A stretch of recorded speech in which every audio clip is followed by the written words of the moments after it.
Golden State Media Concepts Fantasy Football Podcast is your one-stop shop for fantasy football news and advice. Can't decide on who to draft on the first round? Going gaga on how to line up your team. Got you covered. Traditional leagues, Dynasty League, PPR League, IDP League, even Daily Fantasy Football League. Join us as we break down all the questions of fantasy football. It's the Golden State Media Concepts Fantasy Football Podcast.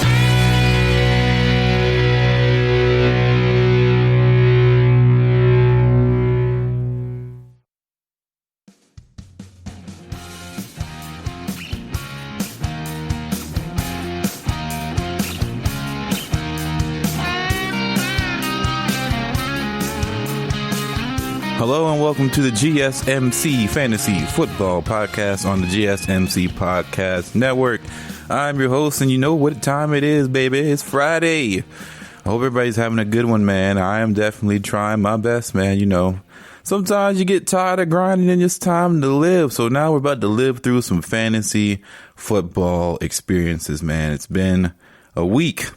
One heck of a week, and it's time to get through it, man. And we're going to get through it together, hand in hand, palm to palm. We're going to get through it. All right. Enough with the kumbaya stuff here. We're not Phil Jackson in here, but we're going to get some, we're going to feel it out, man. We're going to do some things here. First things first, I have a little segment that is not named. It's just something that I put some thought into. So, all right. I was thinking today, as I was heading into another job occupation that I do, about Alabama football.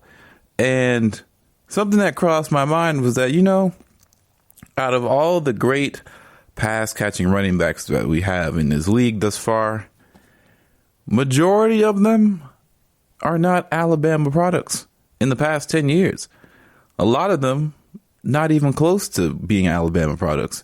From the SEC in general, not too many either. But specifically Alabama, the only two that I can say off the top of my head that are pass catching serviceable backs, if you want to count it at that, TJ Yeldon and Kenyon Drake, basically, right? TJ Yeldon at a certain point only had 20. I'm pretty sure its maximum that he ever had was 20 in his career in Alabama. And then Kenyon Drake had the most out of any running back since 2013 there. I didn't check all the way through. I just wanted to check just a good sizable, a good sample size. So I believe through 2013 to 2020 currently, he had 29, which is the most receptions by a running back on Alabama from the time frame. And, you know, I looked to see who were the different offensive coordinators, but it didn't really look like it mattered too much, as the game plan was very simple. We're going to run it down your throat, up the middle. We recruit some of the best O-linemen in the country. And we're just going to bully you until you submit. Every time, until of course they did some different stuff too in the air when they had somebody who could throw the ball like Tua or anyone else, and when they had like really, really special pass catchers as far as wide receivers, of course they threw the ball. Like, that's the play action game, and they did all different sorts of stuff. They threw the ball too, but they didn't really throw it to running backs.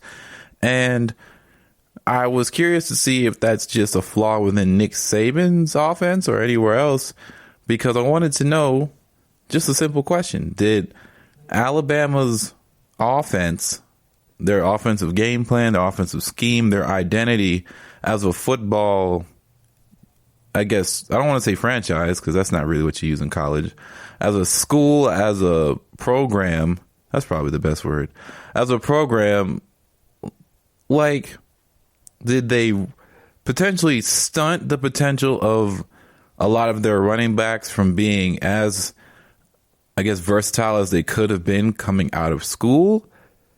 Or is this just some trend in college football, and what's happening here is the influx of all these pass catching backs and stuff is from a whole different universe as far as how we perceive them and how we look at them come draft day. So here we go into this, right? So low numbers across the board from Alabama. If you look at running backs in the receiving category this year, there's not too many. I think there's like maybe 8. I counted 6 or 8 total running backs within like the top 100 of wide receivers in the FBS who have played. So granted, not everybody's played yet, but I think it's a decent sample size of FBS teams. Only 8 out of the top 100 receivers are running backs, essentially, right? There's only a few tight ends as well, but that's to be expected. But wide receivers typically dominate the passing game. Who would have thought? In college football, and you'll see running backs maybe it's been about 4 games now within college football for people who have played for a while, and some of course, the SEC is their first. I believe the ACC is going to week 4 right now. There's not that many guys who are sitting here racking in catch after catch. I think the most by a running back is 10 catches out the backfield, and I do know that the running back out of Mississippi State, who's in that Mike Leach offense, was eating, of course. But when your quarterback throws, 623 yards, I would expect everybody to have a good piece of the pie there. So that might be more of an outlier than what you think. Where I'm getting with this is, I'm coming from this angle, should I say. So when considering how we look at running backs today in 2020, you have to come at it from the angle of, we know that these guys can be good pure runners. Anybody can be a good pure runner. There's a lot of factors that make good running backs great and serviceable running backs good. Some of them are, of course, vision in the backfield, one cut, speed out of cuts, things like that. And then, of course, there's stuff that the running back can't necessarily always control. And if you can overcome that to a certain degree, then that pushes you up into a different category. So the thing that you can't control is if your offensive line is good or not, right? If your offensive line is not good in the NFL, it's going to be extremely difficult for you to showcase any sort of your ability, right? So look at Le'Veon Bell. Le'Veon Bell, he's hurt right now, but even last year, he got like 2.8 yards per carry. It was horrendous. His offensive line was really bad. I don't think Le'Veon as a player, at least last year, did not look hindered. I mean, he did have injuries here or there, but when he did play and he looked healthy, there wasn't enough talent on the O-line. They tried to retool it, and then they let the O-lineman go in the offseason along with a whole bunch of other things. And I say this as this is the very night of potentially Adam Gase's last game playing as a Jet, as some rumors are starting to fly around about that. But in all honesty, if you have no offensive line, you're essentially shot in the water as a running back, because you can only be so elusive. You can only make so many people miss before you get to your point of the attack, right? It's very difficult to make 1 or 2 guys miss in the backfield every time. That's why Saquon is such an interesting character, or should I say an interesting player, because he will make a few people miss in the backfield before he even gets to the line of scrimmage, and then still might take it to the house because he's just that special of a player. And that's why people tout him as one of the most talented running backs we've ever seen come out of the draft. Like ever. Wait, we're talking Reggie Bush, Barry Sanders type stuff, where we've never seen a guy this talented before have this much power, this much speed, quickness, and his pass catching ability. And, I was talking to people, I was talking to some friends, asking around, like, there's only maybe one pure just brawler, like a grueling, hurtful running back that gets 30 carries a game and just hurts people with his running. And that's Derrick Henry, of course. So Derrick Henry is the only guy in the league doing that. Zeke is not punishing people with his runs. Like, his first year, the whole idea of him grinding people out, yeah, he did. But at the same time, the offensive line he came into the league with was unrealistically good. The Cowboys O-line has, of course, gotten older, had injuries, And of course, some have left, some have retired and things like that. So it's not as good as once Zeke came in the league, and you can clearly see that Zeke is not the same runner as he did when he first came in the league. And some of these guys just end up being that way. Look at Josh Jacobs. Josh Jacobs is a really, really good running back right now. His passing game is not there, or his pass catching game is not great, but he's tried to work on it in the offseason, and this is here I come back again. So some of these Alabama prospects came into the league with little to no pass catching ability shown, and some of them showed some signs. But how did you know that they were going to be able to get like 50 to 60 catches per year out the backfield? Well, I'm starting to believe that pass catching ability is not something that is showcased within the college ranks during game to game. Like, that is not something that's shown easily something dissectable to say that, yeah, because of 15 catches, we know he's going to be the next Alvin Kamara. I honestly think it's even deeper than that. And you have to look at the tape in a different way. And if you're a scout or evaluator of talent, they do this on the regular anyway. But if you're just a common man, if you're someone like me who, we talk football for a living, but we're just not as smart and not as good as these guys, these executives, these scouts and whatever, what you want to do is you have to see how people catch the ball, how they prep their hands, how ready they are they dropping the ball before, are they turning before they made and secured the catch, how do they break out of their routes, how do they do certain things, are they running multiple routes within an offense, even though they're not receiving the ball too much? Are they just sitting in the flat routes all day? Like, you have to think about this sort of stuff. And then obviously it's harder for guys who go into systems that are not built for them to, stretch out the route tree. They weren't stretching out the route tree for Derrick Henry or Bo Scarborough or Josh Jacobs or anything like that. Najee Himes, they're not doing that for him either. Like, it doesn't mean they don't have the ability, and it doesn't mean that they can't develop it. Mark Ingram was not a pass catching running back. Mark Ingram is a serviceable pass catcher out of the flat routes, and he's done tremendous amounts of work on his hands. He's a really great screen player coming from the Saints, and of course that little 5 route drop, little curl inside the numbers is something that he did in New Orleans all the time, and he's taking that with him to Baltimore. And he's a much more versatile back than when he came into the NFL. And of course, Mark Ingram didn't come into the NFL as a finished product in some strange way. You would think running backs, come into the NFL as finished products, but that's not the case anymore, because there's always another level they can go. And to kind of wrap this in a bow, I have a theory. I call it this Curry theory, because I think this way. I think a lot of people think this way in basketball as well, where in basketball, everybody's wondering what Curry's impact on this generation is going to cause. And so far, what we've seen is people, not only are 3-point percentages through the roof, people are taking more threes, and, people are talking about the 3-point percentage is so high. It'd be interesting to see if you move the 3-point line to the edge of the baseline, right? You take the 3-point line, shift it over to the edge of the baseline. So that way, the only way you can get threes are basically at the top in the hash marks of the arc. Everywhere else are just twos, because the 3-point corner stuff is just getting out of control. Regardless, 3-pointers are through the roof. Efficiency is through the roof.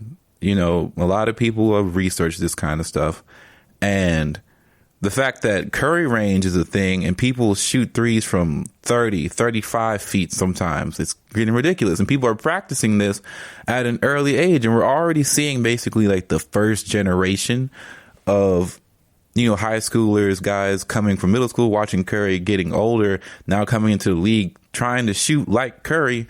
And we're seeing the results of people trying to do this for a long range of time. And there's only going to be more and more people who attempt to do this, because it ups their game to a different level. And for football, I'm starting to think that pass catching running backs are starting to come into the league more and more, because they probably worked on this stuff before going to college, And colleges kind of make offenses are advanced. Don't get me wrong. Offenses are advanced in college, but from college to the NFL is just a different level of preparation, a different level of packages and different formations that you have to know and what to do and route running and what they ask of you to the point where you have to use some of that stuff that you were practicing on, in high school, middle school, in your prep time, getting ready for the league, because they ask more of you to do that.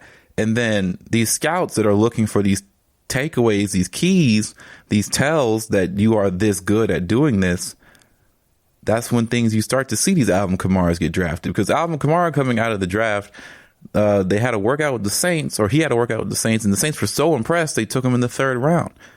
Like, this is what people see now. And then you see guys start showcasing skills that you just didn't expect. And the league is littered with good running backs who also have the ability to pass catch, or I should say that the league has specialty players, they have special players, and they have serviceable players in the running back position. It's just filled with talent, but some are really good at catching the ball.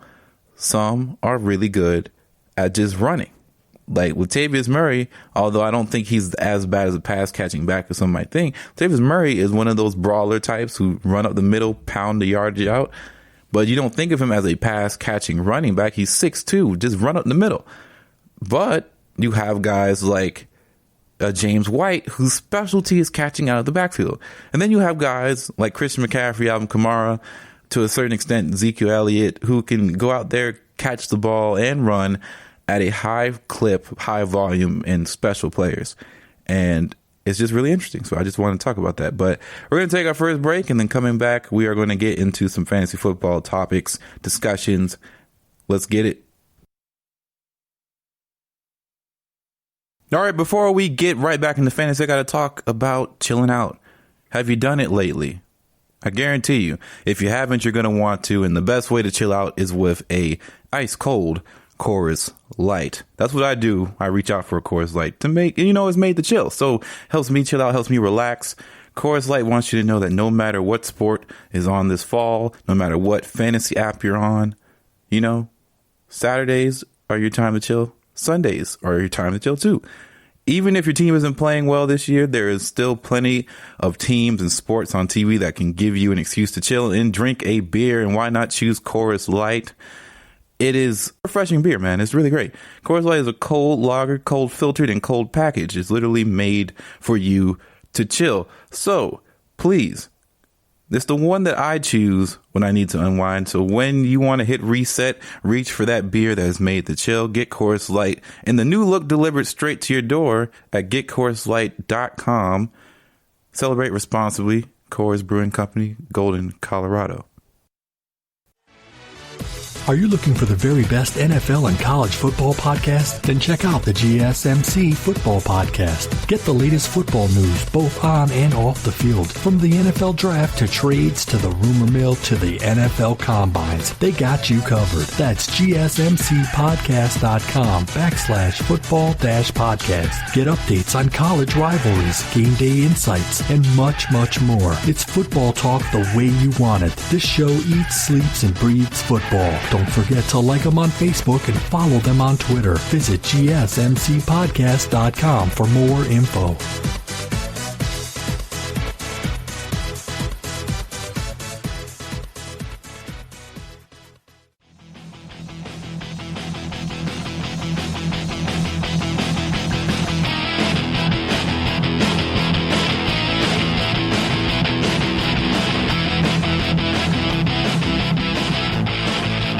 All right, we're getting right back into it, man. You know what I'm saying?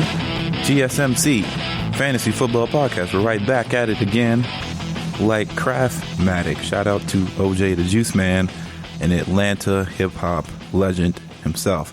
We're talking Steelers, Titans. The game has been postponed, and then it looked like it was coming back Monday or Tuesday, and now it's really been postponed, potentially looking at Week 7, Week 8 as the potential time to place the game. And thus, that's where we are. Here we go. Buckle up, man. Here we are. So what does this mean for the Titans? What does this mean for the Steelers, right? So the first thing I have to think about here is that they get another week of rest for the players who are not in quarantine, who are not sitting at home, can't do anything with their teammates and stuff. They get to watch film and such, and I guess work out personally. But for their team as in general, they get to practice, they get to do things in their own homes. And I'm sure they're doing online meetings and stuff. I'm really interested to see what exactly, if this is some sort of advantage on the health scale, just from healing up. You just get the extra week of rest, like having a bye week, but it's not built in. You weren't prepared for it, of course. And you still have to play the week, but that's just another week Derrick Henry doesn't have to get banged up. That's just another week, that AJ Brown gets to heal up and there's not a potential loss on the way. They're 3-0, so they don't have a loss on their record, but it's been shaky for the Titans. Let's be real here. It's been shaky. There's been some good things, like, Corey Davis looks like a wide receiver. I remember when he was drafted, the first few years were a bit shaky. Things didn't look great. Things were trending in the better directions, but we didn't really know what he could be, but we knew that he had potential to do stuff. And now he's looked okay. He's looked pretty good in the absence of AJ Brown. And that was always a question mark, especially since AJ Brown hasn't really played since week 1. It's a good sign. Their offensive line is banged up. A bit of rest would do anybody some good, I would assume. And although they can't practice, I don't think that's going to hurt them for 1 week. And we'll see what happens leading on into the rest of their days. For the Steelers, because they just don't get to play, they get to practice an extra week, right? There's no contact problems there on their front. They get to practice for an extra week. They get to get gelled in. This would be a good time to really dive into your Steelers players. Deontay Johnson gets to rest up a little bit after the concussion. That's helpful for him and for fantasy owners for him. So that's a good time. That's a good thing for you guys. You've done well. You've done well here. This is great. If you own, of course, one of their running backs, like Snell or, their other running back that I traded, it only gets better for you if you are the team, unfortunately, right? We don't want any team to get COVID and potentially compromise the league, right? We don't want that to happen. We want football to play throughout the whole 17-week schedule, playoffs till Super Bowl, right? That's what we're expecting. That's what I expect to happen. I don't even think 3 outbreaks like this would potentially slow the league down, because it looks like they've prepared for this to happen. And it doesn't look like it's just a one-time thing that they prepared for. This is going to be something that they're going to try and mitigate as hard as possible, which is why they came down hard on all the coaches 2 weeks in a row about fines about wearing masks, because they have to make this known that they are serious about their COVID precautions and keeping the season alive and well. And although the no fan stuff is a bit weird and the PA stuff is a bit jading and it kind of takes you out the game sometimes, the football, for the most part, has been football. We still get mad at the refs. We still get excited about big plays. Now, of course, you'll see stuff and you'll be like, wow, the fans would go crazy over this, and that hurts. But it's absolutely better than nothing, am I right? So this does help the Steelers, though, at the bottom line. I think it gives them an extra week of rest. And for a quarterback who is not a spring chicken, take it from me, a guy who watches a quarterback who is 42 years old try and throw the football, it helps when they get a little bit of rest, a little bit more reps in with their wide receivers in their group. And the Steelers look really good. Their defense looks really good. And a 1 week not banged up helps. Of course, you never know. Injury is as much chance as anything else. But I do think extra rest is not a bad thing. So that definitely helps them in the long term. What does this mean for everybody else in the fantasy world, though, because that just means you don't get Derrick Henry. That just means you don't get Deontay Johnson, or you don't get Juju Smith-Schuster, or you don't get Ben Roethlisberger, or you don't get Corey Davis. Even for me, I don't have Corey Davis in my flex anymore. What did I have to do? What do I do?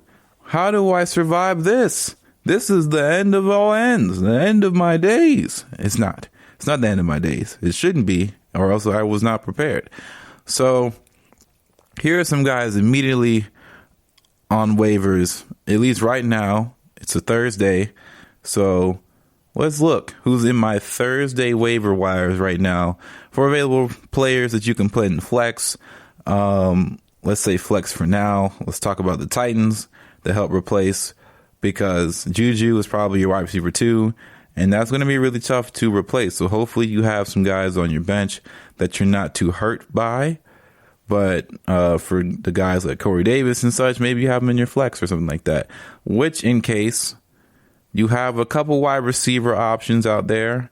You have some Zach Pascal, who, he's shown some things that haven't always been great. He only got 2 receptions last game, but it wasn't the best kind of showcase. Like, when you think about it, he led the team in routes and clamped the deepest average target, but he didn't do much damage at the receiver. But the Bears are struggling against wide receivers in general in the moment. But it doesn't look like this is the game for Zach Pascal. But if you need a body, he's out there. If you're looking for a guy to burn up the, tear up the joint, as I should say, there isn't one that you're going to find on your waivers right now. Like, those guys aren't here. You're kind of playing hot potato. And just keep in mind, this is not to replace somebody who's injured. That's the first thing. Keep in mind, this is not for injury purposes.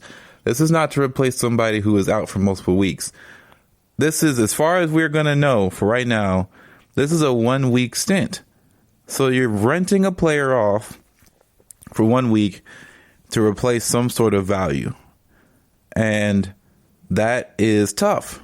Especially if you're a guy who is low on wide receiver depth, it can be really tough for you, and you might have to make some hard choices. Like in my league, Scotty Miller is on waivers. Keep in mind, I picked up Scotty Miller in week 2. I dropped him after that.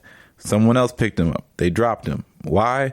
Because Tampa Tom, although there still might be hope for Scotty Miller. Granted, he got 3 receptions for 83 yards in week 3, but he's not scoring touchdowns. He hasn't scored with touchdown, and his touches have been up and down as far as his receptions. It's not like he's out here tearing it up here.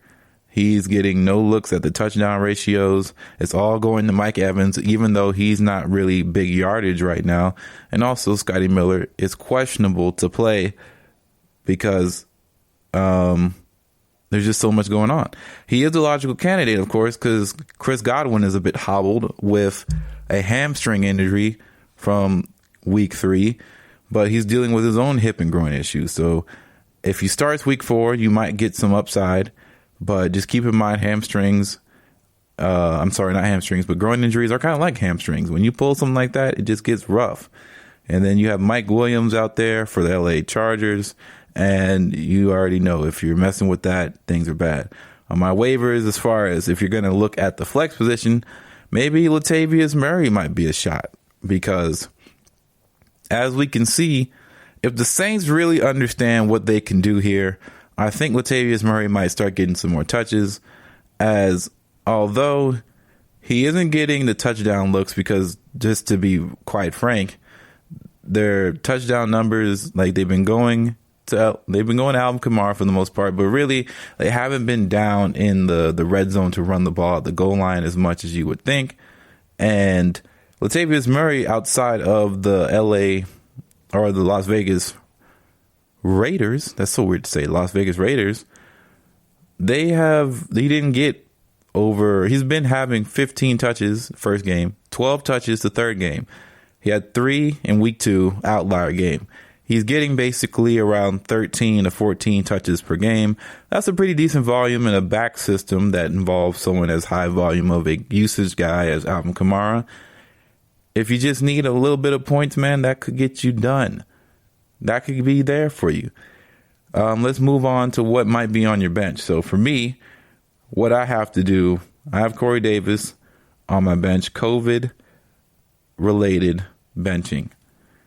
Now, my team has been reconstructed after draft to really help myself not be in a bad situation. I made some trades, but I have Dak Prescott, Alvin Kamara, Darrell Henderson Jr., Kenny Golladay, DeAndre Hopkins, Austin Hooper, who at this point, I'm not sure if he's playing, but I think he is. He doesn't look like to have any injury concerns or anything like that.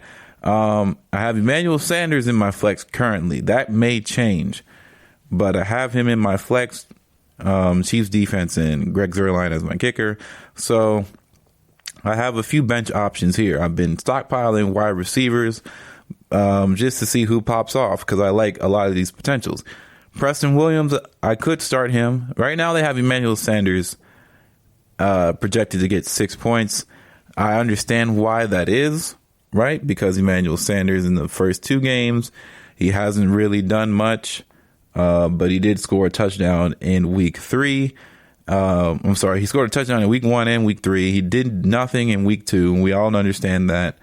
But at the end of the day, he's only getting like 4 catches at most per game so far. That's not the best numbers. Right, and if I had better flex options, I'd probably put him out there. But my flex options at this point, I have KJ Hamler, who plays tonight. Not a good look. I don't want anything to deal with that Denver defense right now until Drew Lock is back. I said defense. Denver team. I have Shenault Jr. from the Jacksonville Jaguars, who he just finds a way to get to about 10 points per game, no matter what, even if it's not a scoring touchdown. They use him as a Swiss Army knife player, another one of those Taysom Hill weird guys. But, I got to see more before he even touches the starting lineup. I have Anthony Miller via a trade from somewhere else. He scored last week, but I have to see more of him getting involved in the passing game. He only had 2 receptions last week. He did drop a touchdown technically on the same drive, so that might be a problem. He did play Atlanta. Atlanta's pass defense is horrific. When you go against Detroit's pass defense isn't the best. You know what I'm saying? So he did nothing against the Giants. What can you do? All right, they play against Indianapolis.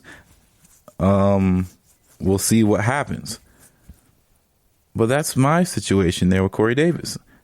When it comes to Juju, I just hope you draft it well. Like, you're not going to replace Juju's production. And that's just the end all be all of that. Just close your eyes and just pray. But we're going to take another break here, and we're going to come back and we're going to talk some what does week 4 bring for us sort of things. Coming up, GSMC. Check out the show that's built on the MMA. From the UFC to extreme cage fighting, they got the fights covered. Check out the GSMC MMA podcast. Get the latest news on past or upcoming fights. Join us as we talk to and about some of the biggest names in the MMA, past, present, and future. When it's the fight game, there's just one show to check out. GSMCpodcast.com/MMA-podcast. Don't forget to like them on Facebook and follow them on Twitter. Visit GSMCpodcast.com for more info.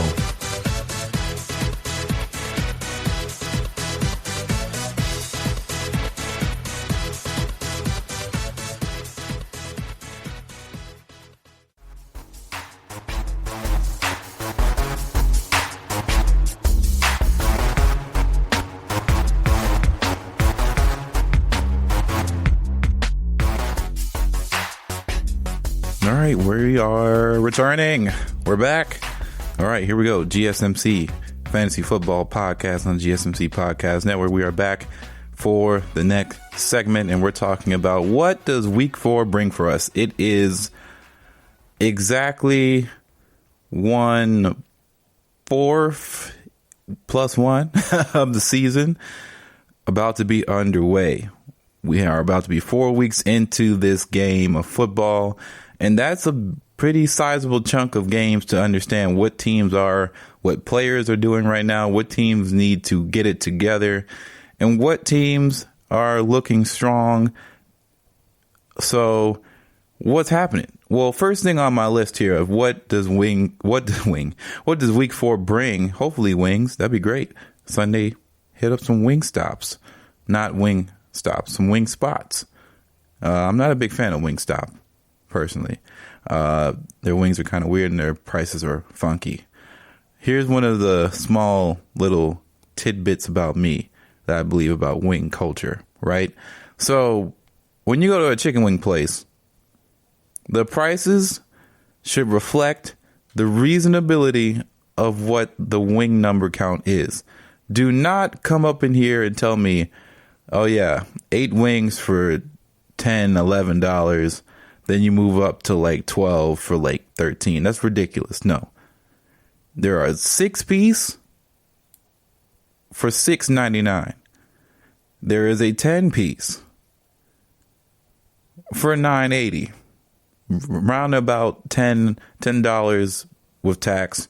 And then, of course, if you get fries, it'll be around like 11. Then you move to 15, then you move to 20, or you move from 16 to 20. Some people do it differently. That's the way it is. Don't do this whole 8-piece for $10, $11. Get out of here. You're out of your mind. Out of your mind, Wingstop. Change it up.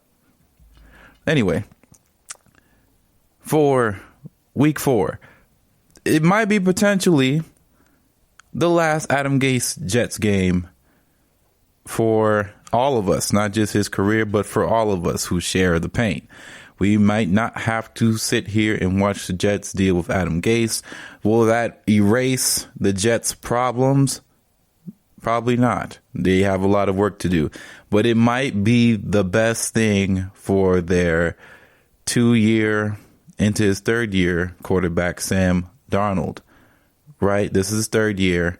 It's if we look at this from a Baker Mayfield perspective, right? Baker Mayfield has all the weapons in the world. They got drafted at the same time, right? And unfortunately, Sam Darnold has not been blessed with the type of talent surrounding him as Baker Mayfield has. And Baker Mayfield gets a lot of heat. You know, Sam Darnold doesn't have any commercials on national media. Baker Mayfield does. He's more of a personality guy than Sam Darnold came in the league to be. You know, the biggest thing that came out about Sam Darnold in recent memory, of course, is the seeing ghost on the field. And I still think Sam Darnold has a chance to be a good quarterback in the NFL. It's just that we've seen it time and time again now that Adam Gase just isn't the guy that he thinks he is. I don't know anybody who thinks Adam Gase is the guy he thinks he is. This is ridiculous. Adam Gase is not a good coach.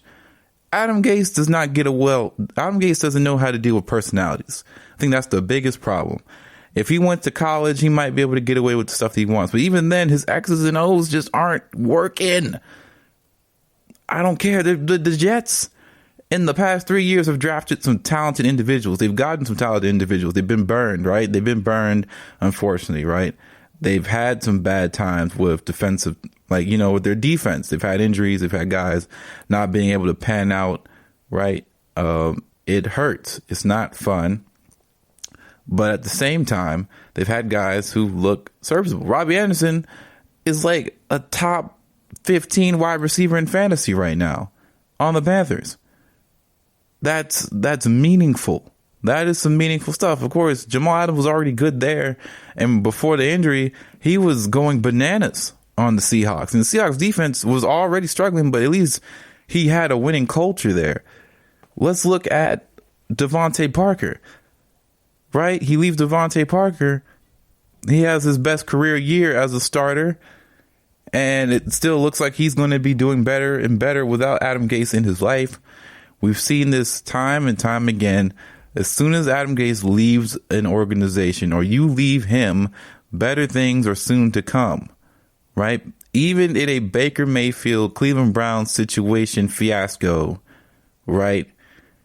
We still have guys like Preston Williams. We still have guys like Jarvis Landry. There's so many players that get away from the Adam Gase system, and it's much better for them as human beings. They just look happier. Adam Gase doesn't make anybody happy. There's not one good thing people have said about Adam Gase. Where is it at? I haven't seen the Adam Gase, he's about to lose his job piece, but here's what he might. Bill O'Brien gets a lot of, he's a good coach. He has some good X's and O's. He can do this. Adam Gase doesn't get any of that. The Jets have had two of the worst offensive scrimmage yards numbers back-to-back years. When he was with the Dolphins, he was 28th in scrimmage yards, I believe, offensively per game, per play. It's horrifying. There's nothing good. There's nothing. And you're meaning to tell me that this game, win or lose, with a win, this game is supposed to save Adam Gase's job there? It's not possible. It's just not possible. You're not maximizing your quarterback, your young quarterback, the guy you're supposed to be building your franchise around. Sam Darnold has regressed this year. It looks bad. It is bad. It doesn't just look bad. The numbers are bad. It's horrible. He doesn't have a lot of help. The guy you drafted this year, Denzel Mims, he's not very healthy right now. He's a rookie. You can't depend on this at all times, all different points of the day. This is just a bad time.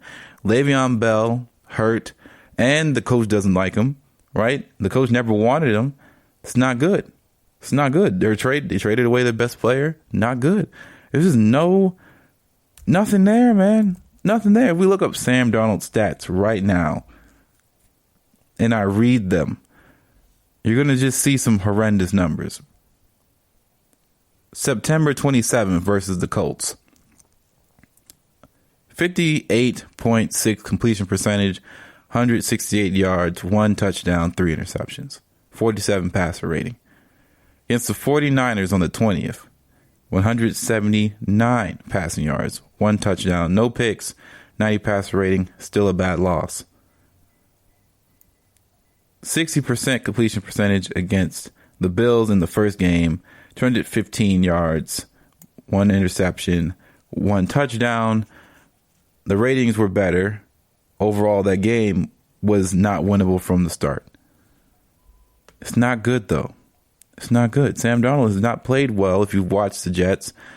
The stats don't bode well. 3 touchdowns, 4 interceptions. For reference, we have guys in the league throwing 12, 13, 15 touchdowns in the first 3 weeks of the season.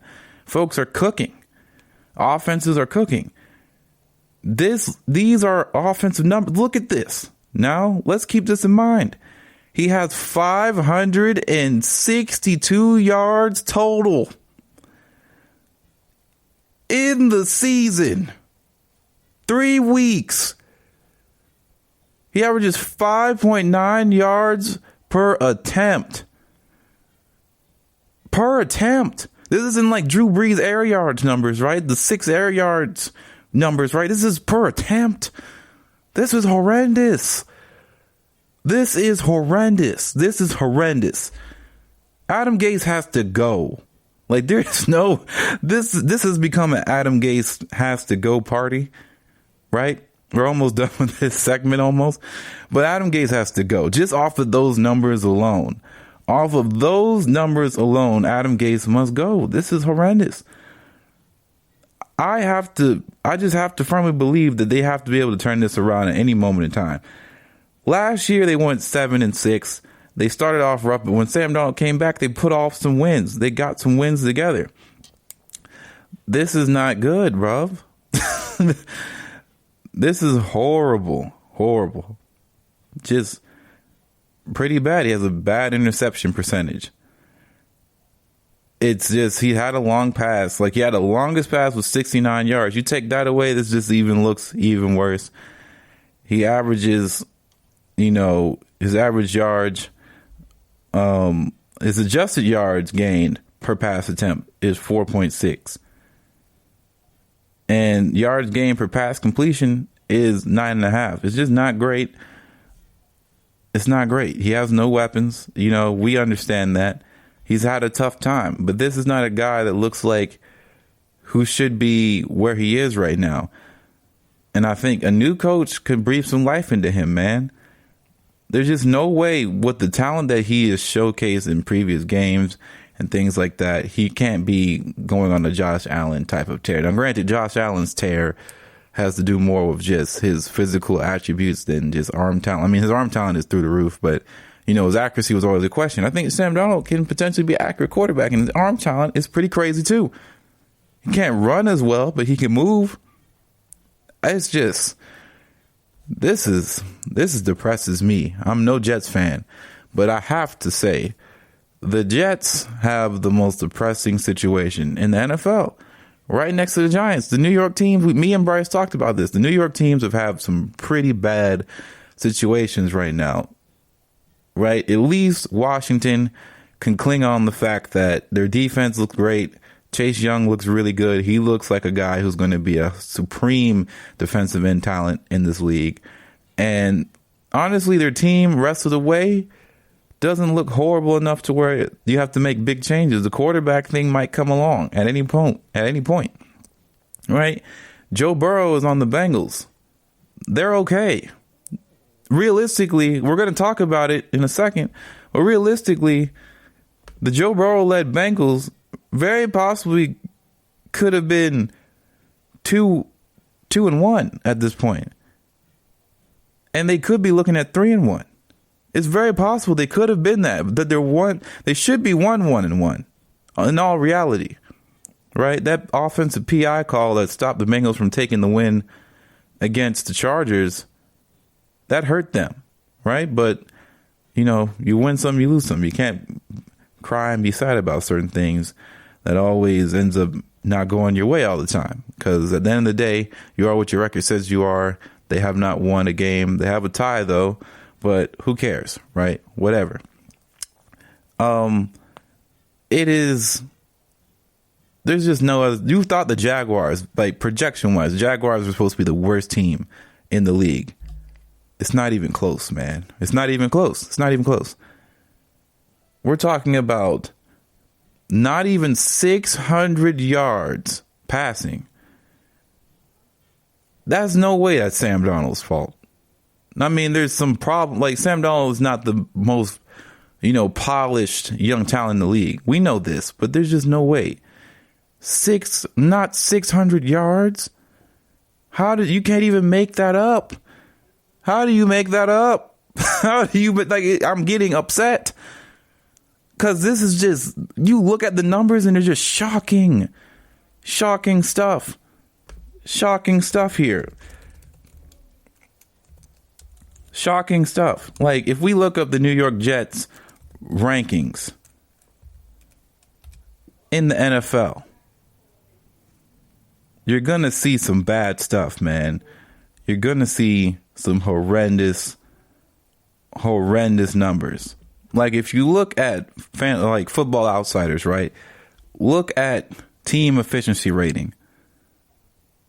It's the Jets at 31, Denver's at 32. They lost their quarterback 2 weeks ago. And they play each other tonight. This is what we have for Thursday Night Football. It's horrendous. It's not great. Basically, the Jets are the worst team in the league. Denver is hurt all over the place. It's very unfortunate. They lost a lot of weapons and they lost their starting quarterback. They should not be this bad. The Jets shouldn't be this bad either, but this is the reality.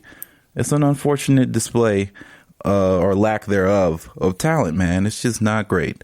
So if it was me, of how I feel, Adam Gase is gone no matter what this game is, win or loss, because this is just unacceptable stuff. You can't be this, and you've done it for multiple years now, right? This isn't like some bedridden old man, just clocked the season out. We're just going to grind it out. Nah, man, this is bad. We'll be right back. GSMC Fantasy Football Podcast. We'll finish it out after this break. Check out the show built around the women of MMA. From the UFC to the extreme cage fighting, we got the fights covered. Listen. It's the Golden State Media Concepts Women's MMA Podcast. The latest news of upcoming fights, discussions of previous matches. Join us as we talk to and about the biggest names in women's mixed martial arts, past, present, and future. When it's the women's fight game, you know where to listen to. The Golden State Media Concepts Women's MMA Podcast.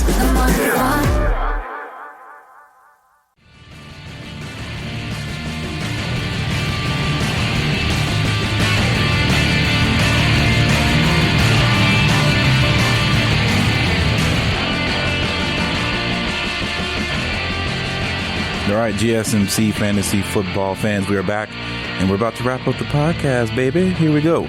So, what does week 4 bring? We're continuing on this topic. Question marks are going to turn into flaws or write themselves out. So, week 4 does a lot for a lot of teams.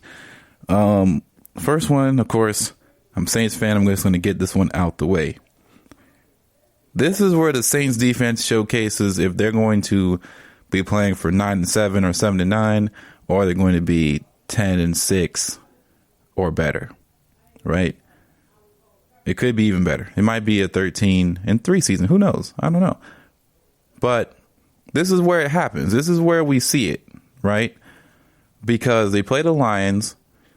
The Lions offensively looked solid, but I'm not sure if that's a testament against the Arizona Cardinals defense or is a testament to their offense. Of course, they got Kenny Golladay back. That's a big target. That's a guy that you want back if you are the Lions to be cooking. One of the interesting things is they don't use DeAndre Swift or Kerryon Johnson much in their offense right now. It's been all AP all day. It's been a weird ride as far as their running back situation goes. And I'm sure that brings a lot of people different fantasy pain. So I'm sorry for bringing that up, but it kind of has to be brought up. The Saints run defense is still solid, in my opinion, but what gets them shot in the foot is that they can't stop anybody on third down. They could not stop a third down if their life depended on it. If they had every family member on the train tracks and it was to stop a third down, don't know if it's getting stopped. Sorry to tell you this, folks. Saints can't do it, man. It's tough. And it's really put up or shut up time right now. If the Saints lose this game and go 1 out of 3 or 1 out of 4, go 1-3 on the season, it's getting to some darker territories we're starting to see some shades of the 7-9 years out here defensively. And I'm not a big fan. We get no pass rush, right? We have no pass rush right now. It's like we played our Super Bowl in week 1. We got tired of hearing everybody talk about Tampa Tom, and we wanted to make a show. So, unfortunately, I'm not too certain that this is not going to be a shootout. So, I think the Saints have a good opportunity here to showcase, some momentum going, get a good win here to right the ship. Of course, they were righting it to the very end with the Packers, but at the end of the day, it was a tough out. They lost, and it was not fun for anybody involved in that loss. The Taysom Hill fumble really hurt them, but defensively, they just couldn't stop a soul. Got dinked and dunked the whole way through. They couldn't stop these play-action bootlegs all day until it literally just took them out and took them to bed. And that was the problem. It was an embarrassing performance. And the defense led by Dennis Allen and Cam Jordan and Marshawn Lattimore and Demario Davis has not looked strong. It looks very weak. And this is the question mark. Can they turn it around? So can their defense turn it around and turn it into something trending upwards, or is it going to be one of those things that just honestly just gets worse as the season goes along until it gets better? And I'm praying for the Saints fans out there, because it's getting ugly. Folks are coming all different types of ways. It's not looking good, but I hope it turns around. So if you look at the team defense, right, as a whole, the Saints ranked through 3 weeks as the 12th ranked defense, which is not horrible, right? Not horrible, but they were ranked 10th last week. Their defense, like their DVOA is negative 2.5, and their pass defensive ranked is 21st. Their rushing defense is 6th. So that's all you need to know. This is horrendous. Now, granted, DVOA and defensive ability, defensive rankings can be a little bit funky. Right now, in Football Outsiders, the Indianapolis Colts have the top ranked defense in DVOA through 3 weeks. Tampa has 2nd. Pittsburgh is 3rd. Washington is 4th. San Francisco is 5th. There's some funkiness in there, but Indianapolis is a top-ranked pass defense. They haven't necessarily played some guys who throw the ball heavily, and they have the 12th best run defense. Tampa Bay has the 3rd-ranked pass and 5th-ranked run defense. Tampa Bay's defense is really good on paper. Pittsburgh, the best I've seen physically, like eye test stuff, right? If we're going to do that eye test stuff, Pittsburgh is amazing. San Francisco is ranked 7-7. And they're putting out 40% of their salary cap right now. That's a testament to their drafting and their GM and all that stuff. But, they're still trying to find a way, even in all of this disarray. That rhymed a bit. But the Saints defense, they have to turn it around. And this is the Sunday to do it. And honestly, it's the right team to do it. It gives them some chances because the Lions aren't the strongest defensive unit. So their offense can get cooking. And then hopefully, with the Saints offense not going in 3 and outs all the time, the defense doesn't have to be on the field all the time. So that would help. The next question mark. So we have a Texans defense versus a Minnesota offense. Minnesota looked solid offensively for the first time in 3 weeks last week against Tennessee, but was it because Tennessee's defenses looked shaky? We don't know. We'll find out this week, though. I think the Texans defense is not as bad as it seems, but their rushing defense has been talked about as kind of a weak point. They got manhandled against the Chiefs, but honestly, what are you supposed to do against the Chiefs offense? And then they played against the Ravens, whose whole identity is to run the ball. Minnesota is an identity that runs the ball until you just expose yourself and get beat down deep with Adam Thielen, and now Justin Jefferson has kind of caught fire. So this is going to be a big time game for both teams to make some decisions. Who is really struggling? Who can get caught on fire? Kyle Rudolph caught a pass and a touchdown. He looked better. The offense might be catching back up to speed. And honestly, Minnesota might be one of those teams where we look back at the end of the day and they were really hurt and they come on near the tail end of the season and they might get a wild card slot. It's very possible. But at the same time, you can say that about the Texans. The Texans and Minnesota have bad starts, in my opinion. It's just that Minnesota's looked really bad. And the Texans are just kind of in no man's land. They played probably their best football offensively last week against a really, really tough Pittsburgh defense. That is something to keep in mind. You're not going to be playing nearly as tough a defense. This might be one of those times where Will Fuller goes off. Or it might be one of those times where Will Fuller is nowhere to be found. Will Fuller is an enigma of fantasy football. We don't know. So start with caution. Place him in the lineup with caution. So let's look at, some defenses again, right? Houston in DVOA has the 19th ranked pass defense. They have the 24th ranked rushing defense. That's not great. It's not good, right? When you are facing teams like the Chiefs and the Ravens back to back, that does not necessarily bode well in your favor. So those numbers are pending to me. I really think, especially in that Ravens game, the first half, they showed a lot of guts. They were getting back there. They were doing some things to Lamar Jackson. But at the same time, I thought that it was an oppose your will because they just don't want to run. They don't want to throw the ball over there in Baltimore. And you saw that Monday night. They just don't throw the ball. and it's not great. In that Texans game, keep in mind, right? Or I'm sorry, in the Chiefs game, through 3 quarters, they threw 50 yards worth of passing in 3 quarters.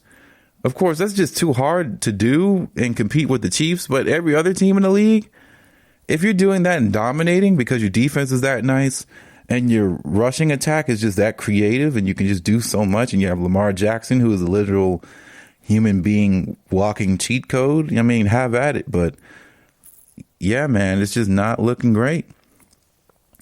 It's not looking too hot. Minnesota's defense, 13th ranked in passing, 23rd ranked in rushing. So if you have David Johnson, this might be your time. I've been saying this for a while. I think the Texans could be solid as long as they don't go down more than a possession. Because if you take away their run game and you force them to pass and you start getting into those the passing downs more times than rushing downs, you are going to have a hard time if you're a Texans fan, or you have anyone, if you're a David Johnson owner, or maybe even a owner of a running back on the Texans not named David Johnson. You're going to have a tough time because they game script him out. And the sad thing is, David Johnson was a really good serviceable running back in the passing game in Arizona, and that's just not something that's happening right now. It's not getting there. So I don't know where this game takes you, bro. But just be warned. You've been warned here that if Dalvin Cook gets going, that means everybody else gets going on the offense. If you own any Minnesota players, the one you want to get going first is Dalvin Cook, because everybody else will feast off of that. In the Texans area, of course, you definitely want the running game to be serviceable, because that opens up everything else. As a person, who owns players like, Atkins, Mr. Jordan Atkins, I would like to see him get involved, right? That would be helpful. But at the end of the day, a win is a win, and they're going to be looking to play to win. So I don't really think Jordan Atkins might get involved. Tight ends have been weird this year, man. Let me tell you, tight ends have been real weird, and I don't really know what else to bring that up. I just felt like there's no good tight ends besides like 2, and everything else was a toss-up year to year. I look at waiver wires right now. I guarantee you, Jimmy Graham is not on the waivers anymore. He is not. I guarantee you, Jimmy Graham is not going to give you 24 points this coming week, because that's just what it is now. That's who he is as a player. Too many injuries, and it's just not been. He's never been the same player since he left New Orleans, I should say. And Seattle never really used him because the Russ Cook era didn't start till this year. I wonder what would have happened if they let him cook earlier. But moving on from that, we have a Bengals versus Jacksonville game, which I think might be very, very juicy for Bengals players, owners, right? Jacksonville has the 32nd ranked pass defense in the league. Start them. Just start them. You'll have a good time. Just start them. Their rush defense is ninth. They can stop the run. So if you have, of course, Joe Mixon, that might be a bad play for you. It might be. But that pass defense is so bad that Joe Burrow might have himself a game. He really might put up 3 passing touchdowns. I would start him immediately. Right now. Thank me later if it works. If it doesn't, I'm sorry. It's just the life it goes. It's pain. And, pain has no sense of stopping itself. That's just what it is, baby. You just never know when it's going to stop. The pain train stops for no one, man. And that's just where we're at.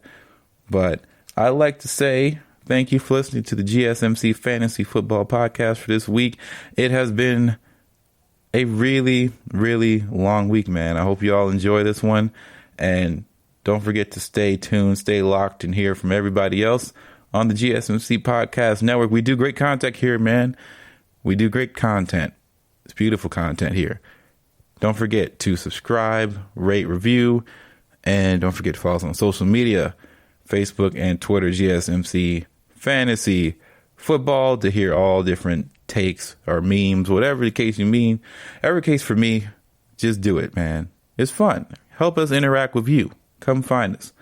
GSMC Fantasy Football Podcast. Once again, I'll see you guys Tuesday, because that's where I'm on. 2 days a week now, man. It's great. Great living. I'm living good, man. So stay on the grind so that way you don't have to grind and you can start living. GSMC, I'm out. I'll see you all next Tuesday. Peace out. You've been listening to the Golden State Media Concepts Fantasy Football Podcast, part of the Golden State Media Concepts Podcast Network. You can find this show and others like it at www.gsmcpodcast.com. Download our podcast on iTunes, Stitcher, SoundCloud, and Google Play. Just type in GSMC to find all the shows from the Golden State Media Concepts Podcast Network, from movies to music, from sports to entertainment, and even weird news. You can also follow us on Twitter and on Facebook. Thank you, and we hope you have enjoyed today's program.